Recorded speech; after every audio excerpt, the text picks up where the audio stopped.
సంగారెడ్డి పట్టణం ప్రశాంత్ నగర్ కాలనీలోని శ్రీ సంజీవని హనుమాన్ ఆలయ ప్రాంగణంలో వెలసిన శ్రీ ఉమా మహేశ్వర ఆలయంలో మహాశివరాత్రి పర్వదిన వేడుకలను అత్యంత భక్తి శ్రద్ధలతో నిర్వహించారు. పెద్ద సంఖ్యలో తరలివచ్చిన భక్తులు లింగ రూపంలో కొలువైన శివ మహాదేవునికి పంచామృతాలు, పలురకాల పరిమళ భరిత ద్రవ్యాలు, పవిత్ర జలాలతో అభిషేకాలను శాస్త్రోక్తంగా నిర్వహించారు. సాయంత్రం శ్రీ ఉమా మహేశ్వరుని దర్శించుకున్న భక్తులు ఉపవాస దీక్షలను విరమించారు.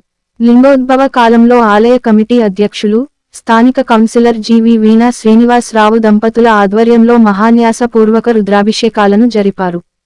శ్రీ సంజీవని హనుమాన్ ఆలయ ప్రాంగణంలోని శ్రీ ఉమా మహేశ్వర స్వామి ఆలయంలో ఎంతో వైభవంగా జరిగిన మహాశివరాత్రి ఉత్సవాలలో అధిక సంఖ్యలో పాల్గొన్న భక్తులకు, కాలనీ వాసులకు, ముఖ్యంగా మహిళా మనులకు ఆలయ కమిటీ తరపున కమిటీ అధ్యక్షులు, స్థానిక వార్డు కౌన్సిలర్ జీవి వీణా శ్రీనివాసరావు కృతజ్ఞతలు తెలిపారు.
ओम शास्त्रशीरिखा गुरुखः शास्त्राक्षः शास्त्रपाता शकोमिकुं सरहो गदिधाप्य कल्पयन्ना मुखं किमस्यासीत् किं बाहु किमोरो पादाउचेते ब्राह्मणोऽस्य मुखमासीत् बाहो राजन्यकृतः ऊरु तद्विद्यः बुद्धां शूद्रो जायता चन्द्रमा मनसूर्यात् चक्षुः सूर्यो जायत शूद्रात् वायुश्च प्राणश्च मुखात् अग्निर्जायत नाभ्यः आशीदन्तरिक्षुकं शेष्णोर्देवो समवर्तता बुद्भ्यां बहुप्रतिशः श्रोत्रा तथा लोकामकल्पन्नाजद्पुरुखेणः विखादेवादिनपदपशन्तोऽस्यासि राजन्नीकृतमः सरद्धविः सुप्तास्यासन् परिधः स्त्रिः सुप्तसमिधः कृताः देवाजितन्तन्वानावदनं पुरुखं वशोम